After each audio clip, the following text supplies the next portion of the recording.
আকাশ থেকে আচমকা নেমে এসে শত্রুর ঘাঁটি ধ্বংস করে দিতে পারে এই মনুষ্যবিহীন মারাত্মক অস্ত্র।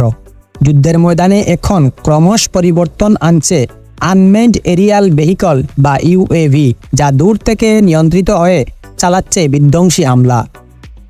একসময় যোগ্যতা নেই বলে তুরস্ককে ড্রোন বিক্রি করতে চায়নি ইসরায়েল, অথচ এখন সেই ড্রোনের বাজারে দাপট দেখাচ্ছে তুরস্ক। এমনকি আমেরিকা, রাশিয়া, চীন সকলেই তুরস্কের পেছনে রয়েছে। তুরস্কের ড্রোন শক্তি তাদের সামরিক অবস্থানকে আরও মজবুত করেছে। গত দশকে ইউএভির মার্কেটে একচ্ছত্র আধিপত্য বিস্তার করেছে তুর্কি ড্রোন। আধুনিক যুদ্ধের ময়দানে গেম চেঞ্জার হিসেবে আবির্ভূত হয়েছে এই ড্রোন। আমেরিকার সেন্টার ফর নিউ আমেরিকান সিকিউরিটির এক প্রতিবেদনে জানা যায় 2018 সাল থেকে আক্রমণক্ষম সামরিক ড্রোনের বাজারের 65% এখন তুরস্কের দখলে। এরপর 26% রয়েছে চীনের হাতে, যেখানে আমেরিকার অংশ মাত্র 8%। 2022 সালে রাশিয়া ইউক্রেন যুদ্ধের সময় তুরস্কের তৈরি ড্রোন ইউক্রেনের পক্ষে যুদ্ধের গতি বদলে দেয়। এই ড্রোন মস্কোতেও আঘাত হানতে সক্ষম হয়।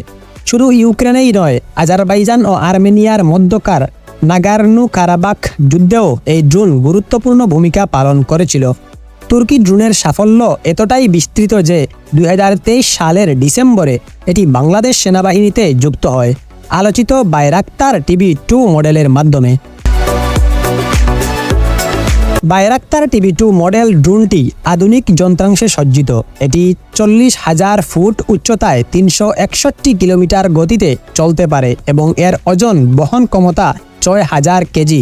ড্রোনটি turboprop engine, signal processing, sensor fusion এবং রিয়েল টাইম পরিস্থিতি বিশ্লেষণ করার জন্য কৃত্রিম বুদ্ধিমত্তা সম্পন্ন এভিওনিক্স সিস্টেম দ্বারা সজ্জিত। এই ড্রোন আকাশ থেকে মাটিতে ও আকাশ থেকে আকাশে আক্রমণ চালাতে সক্ষম। ইসরায়েলের কাছ থেকে ড্রোন কিনতে ব্যর্থ হয়ে তুরস্ক নিজস্ব সামরিক ড্রোন তৈরি করার পথে এগিয়েছে।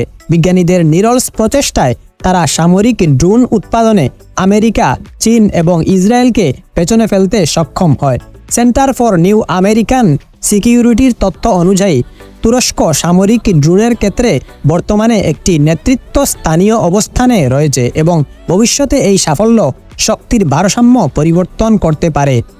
বন্ধুরা, ভিডিওটি যদি ভালো লেগে থাকে তাহলে অবশ্যই লাইক, কমেন্ট এবং শেয়ার করতে ভুলবেন না। আর যারা নতুন তারা অবশ্যই চ্যানেলটি সাবস্ক্রাইব করবেন। দেখা হবে পরবর্তী ভিডিওতে। সবাই ভালো থাকুন, সুস্থ থাকুন।